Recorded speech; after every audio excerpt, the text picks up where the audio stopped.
Chapter 8. The Emperor puts a question to the guide Lacoste. So, on the morning of Waterloo, Napoleon was content. He was right. The plan of battle conceived by him was, as we have seen, really admirable.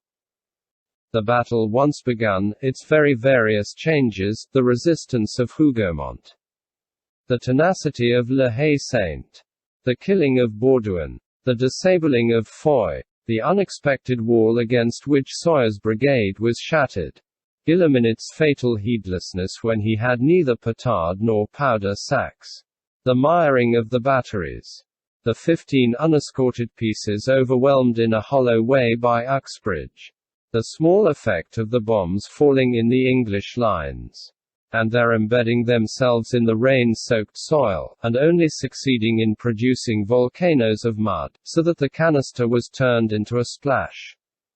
The uselessness of Pire's demonstration on Braine-l'Alleud. All the cavalry, 15 squadrons, almost exterminated. The right wing of the English badly alarmed, the left wing badly cut into. Ney's strange mistake in massing, instead of echeloning the 4 divisions of the First Corps. Men delivered over to grape shot, arranged in ranks 27 deep and with a frontage of 200. The frightful holes made in these masses by the cannon balls. Attacking columns disorganized. The side battery suddenly unmasked on their flank. Bourgeois, Donzelot, and Deroute compromised. Kiet repulsed. Lieutenant Vieux, that Hercules graduated at the Polytechnic School, wounded at the moment when he was beating in with an axe the door of La Haie-Sainte under the downright fire of the English barricade which barred the angle of the road from Genappe to Brussels. Marcognet's division caught between the infantry and the cavalry, shot down at the very muzzle of the guns amid the grain by Best and Pack, put to the sword by Ponsonby.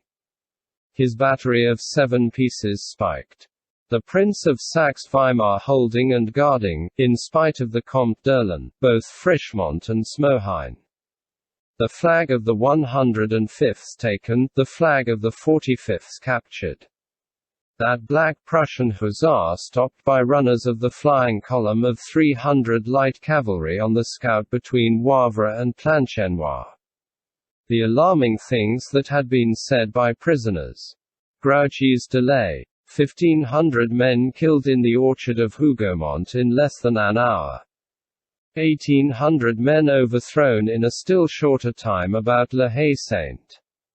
All these stormy incidents passing like the clouds of battle before Napoleon, had hardly troubled his gaze and had not overshadowed that face of imperial certainty.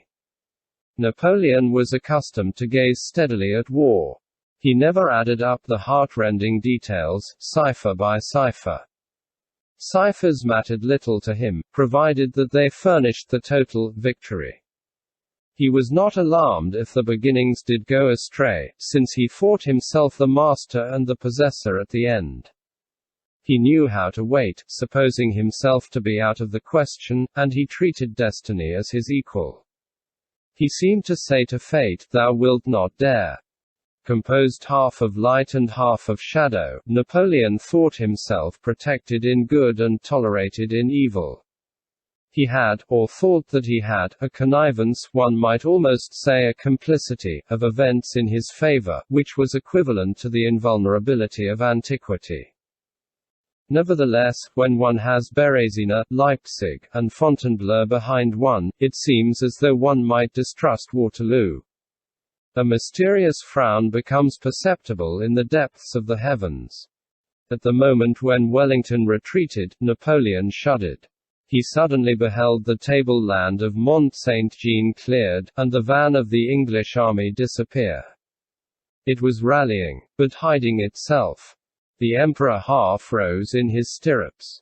The lightning of victory flashed from his eyes. Wellington, driven into a corner at the Forest of Swans and destroyed, that was the definitive conquest of England by France. It was Crécy, Poitiers, Malplaquet, and Ramillies avenged. The man of Marengo was wiping out Agincourt.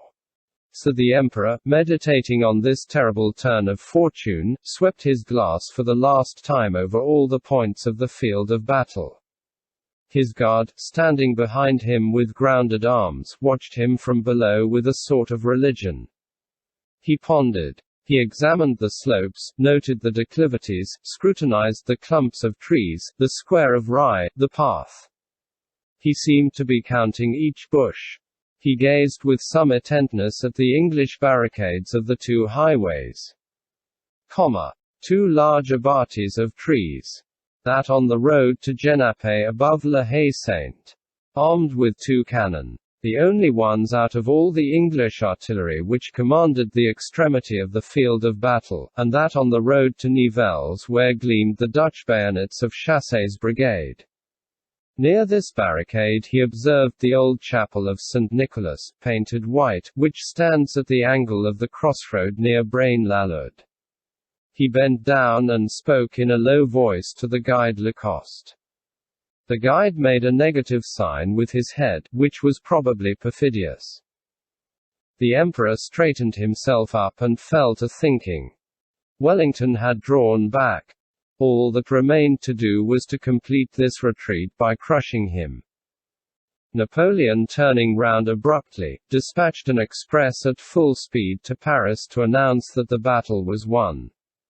Napoleon was one of those geniuses from whom thunder darts. He had just found his clap of thunder. He gave orders to Meau's cuirassiers to carry the table land of Mont Saint-Jean.